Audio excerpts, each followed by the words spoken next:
देखो बेटा, क्वेश्चन था आपके सामने ग्रुप 16 17 का। आउटर 16 इलेक्ट्रॉन्स है, 16 एटॉमिक नंबर है, ग्रुप नंबर है, तो उसका मतलब आउटर मोस्ट में 6 इलेक्ट्रॉन है और आउटर मोस्ट में 7 इलेक्ट्रॉन है। ये सारे नॉन मेटल है और नॉन मेटल्स के अंदर केमिकल एक्टिविटी डिक्रीज करती है। नॉन मेटल्स में केमिकल एक्टिविटी डिक्रीज, तो सी कम रिएक्टिव होगा। हाँ, अगर यही मैं मेटल बना दूं, मान लो मैं कहता हूं कि ये ग्रुप 1 है, मान लो एक क्वेश्चन में आओ साथ में ऐड कर रहा हूं,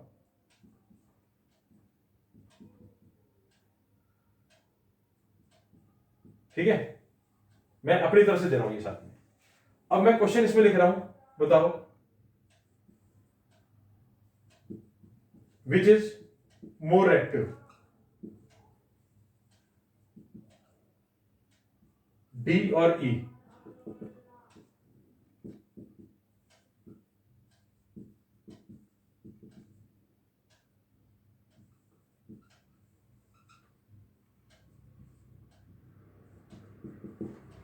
ये मैं अपनी तरफ से ऐड कर रहा हूं बेटा, ये पार्ट, ये दोनों पार्ट्स तो एनसीईआरटी में थे, ठीक है।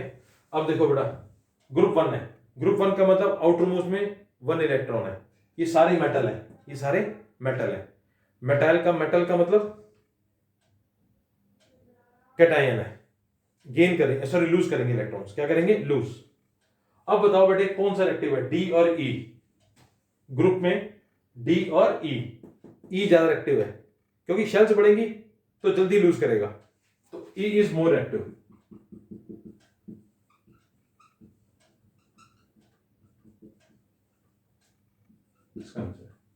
अब वो कह रहे हैं डी और एफ में कौन सा बड़ा है, डी और एफ में, तो अगर आप ध्यान से देखें तो एफ बड़ा है, क्यों, शेल्स, मोर शेल्स हैं इसके अंदर, शेल्स ज्यादा हैं। अब देखा बेटे बच्चे आपने, देखो ग्रुप के अंदर और पीरियड में कैसे प्रॉपर्टीज वेरी करती हैं। देखो बी और सी, ये पीरियड में जा रहा है लेफ्ट टू राइट, तो सी छोटा है, लेकिन ग्रुप में साइज बढ़ता है, तो ये एफ बड़ा है। मेटल्स में रिएक्टिविटी इंक्रीज करती है, नॉन मेटल्स में डिक्रीज करती है, क्योंकि सी इज लेस एक्टिव। ये मैं लिख के दे रहा हूं आपको, नॉन मेटल है, और ये ई क्या है, मेटल है। अब इस क्वेश्चन को करके आपको समझ में आएगा कि मेटल्स में रिएक्टिविटी इंक्रीज करती है और नॉन मेटल्स में रिएक्टिविटी डिक्रीज करती है, ठीक है जी। अच्छा, अब देखो बेटे क्वेश्चन नंबर 7, बिल्कुल इसी तरह का क्वेश्चन है। कह रहा नाइट्रोजन और फॉस्फोरस, दो आपको एटम्स दिए हुए हैं, नाइट्रोजन और फॉस्फोरस।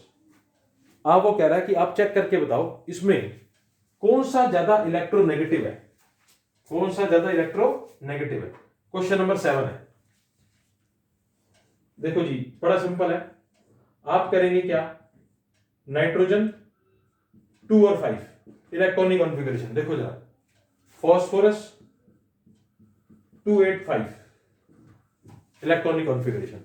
अब ये देखो जरा ध्यान से, दोनों नॉन मेटल है, दोनों नॉन मेटल है। जब नॉन मेटल है, ग्रुप एक ही है 15, डाउन द ग्रुप जा रहे हैं, कहां जा रहे हैं, डाउन द ग्रुप, तो नॉन मेटल्स में रिएक्टिविटी डिक्रीज करती है, नॉन मेटल्स में डिक्रीज करती है। देखो यहां पर पढ़ा था ना हमने, ए और सी में से सी कम रिएक्टिव था, तो इसका मतलब down the group phosphorus come reactive है, फॉस्फोरस कम रिएक्टिव है।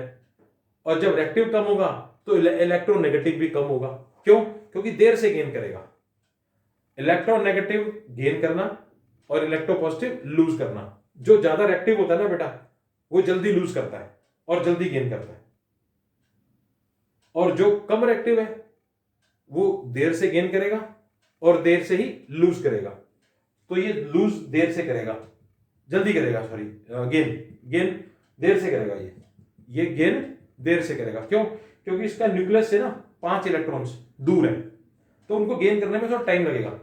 ये 5 वाला 3 जल्दी कर लेगा क्योंकि न्यूक्लियस के नजदीक है। तो phosphorus, nitrogen is more electronegative, मैंने नेगेटिव लिख दिया, जगह कम थी, तो आप इसको देख लो, नाइट्रोजन इज मोर इलेक्ट्रोनेगेटिव, इधर लिख देते हैं।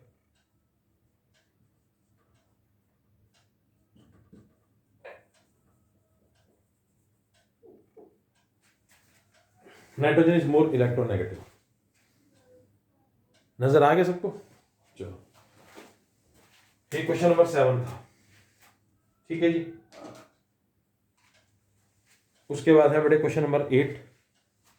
8 क्वेश्चन में तो आपको ना बेटे बताना है इलेक्ट्रॉनिक कॉन्फ़िगरेशन से हमारे को एलिमेंट की पोजीशन कैसे पता चलती है पीरियोडिक टेबल के अंदर। ये तो सबसे पहले मैंने आपको कराया था क्वेश्चन। ये स्टेटमेंट है, थ्योरी है।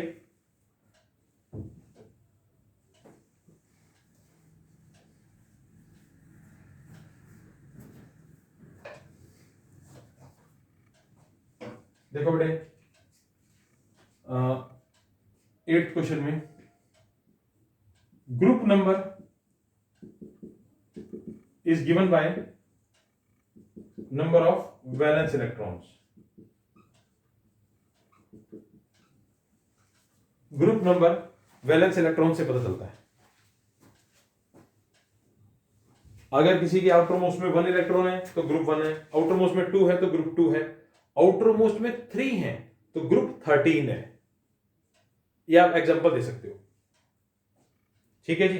जैसे आप लिख दो लिथियम है 2 और 1 तो ये क्या है ग्रुप 1। नाइट्रोजन लिख दो एग्जांपल में 2 5 तो ग्रुप कौन सा है 15। आप एग्जांपल देके कर सकते हो। और period number is given by number of shells. अगर किसी की 2 शेल है तो सेकेंड पीरियड है। जैसे ये दोनों है, इन दोनों का क्या है लिथियम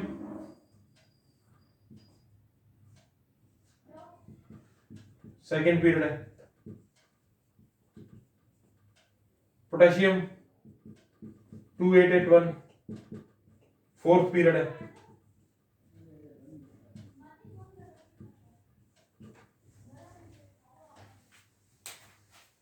बेटे ग्रुप नंबर और पीरियड नंबर इस तरीके से दिया जाता है।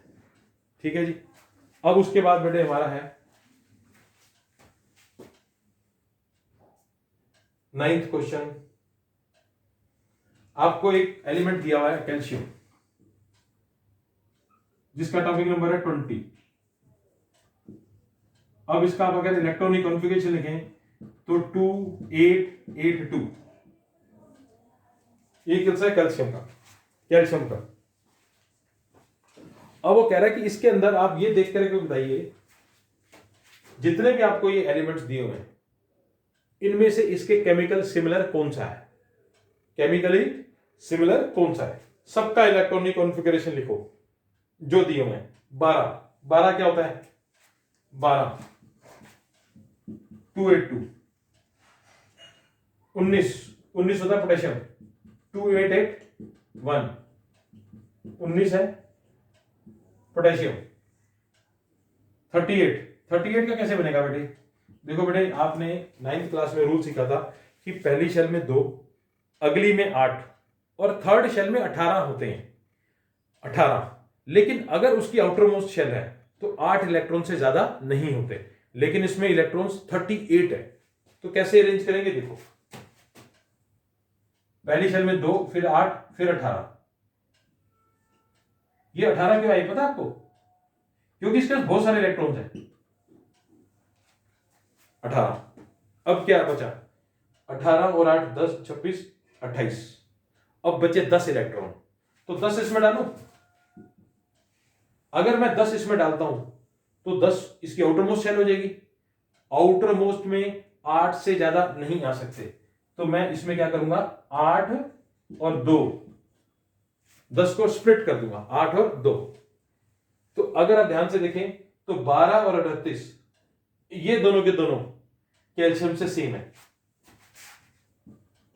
क्योंकि इनका इलेक्ट्रॉनिक कॉन्फ़िगरेशन सेम है, आउटर मोस्ट में सेम इलेक्ट्रॉन्स हैं। वैसे 38 वाला जो हमने रूल पढ़ा है उसके अकॉर्डिंगली यही है, लेकिन जब आप हायर क्लास में जाएंगे 11th 12th में तो इलेक्ट्रॉनिक कॉन्फ़िगरेशन लिखने का तरीका चेंज हो जाता है।